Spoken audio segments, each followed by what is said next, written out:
പതിനായിരങ്ങൾക്ക് ദർശനം പകർന്ന് പാലക്കുന്ന് മഹാക്ഷേത്രത്തിലെ ആയിരത്തിരി മഹോത്സവം കൊടിയിറങ്ങി. പ്രൗഢഗംഭീരമായ തിരുമുൽക്കാഴ്ച സമർപ്പണങ്ങൾക്ക് ശേഷം പുലർച്ചെ നടന്ന ആയിരത്തിരി മഹോത്സവം ഭക്തർക്ക് സായുജ്യ പുണ്യം പകർന്നു.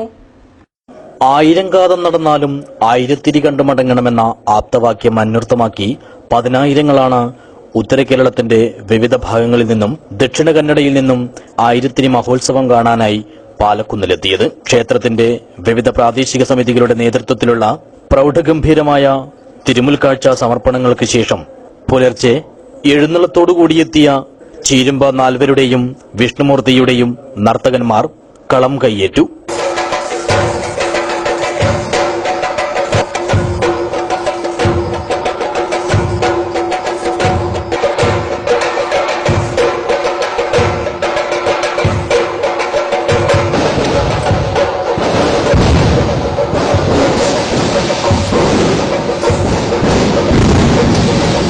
ഭരണി മഹോത്സവ നാളുകളിൽ 3 ദിവസവും ക്ഷേത്ര തിരുമുറ്റത്ത് വരച്ചുണ്ടാക്കുന്ന പ്രത്യേക നാഗക്കളം ദേവനർത്തകന്മാർ മായ്ക്കുന്ന ചടങ്ങുകൂടിയാണ് കളം മായ്ക്കൽ അഥവാ കളം കയ്യേറൽ.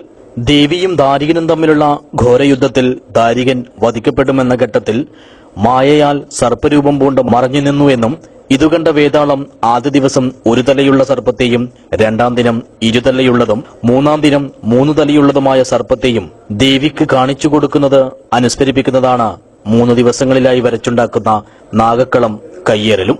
3-ാം ദിവസം കോപിഷ്ഠയായ ദേവി ദാരികനെ വധിച്ചതിനു ശേഷം ആയിരത്തിരിയോടുകൂടി വിജയാഘോഷം നടത്തുന്നുവെന്നും വിശ്വാസം. ഭക്തിയുടെ അനിതര സാധാരണ കാഴ്ചയായ കളം മായ്ക്കലും ആയിരത്തിരിയും കാണാൻ സ്ത്രീകളടക്കമുള്ള പതിനായിരങ്ങളാണ് ക്ഷേത്രസന്നിധിയിൽ എത്തിയത്.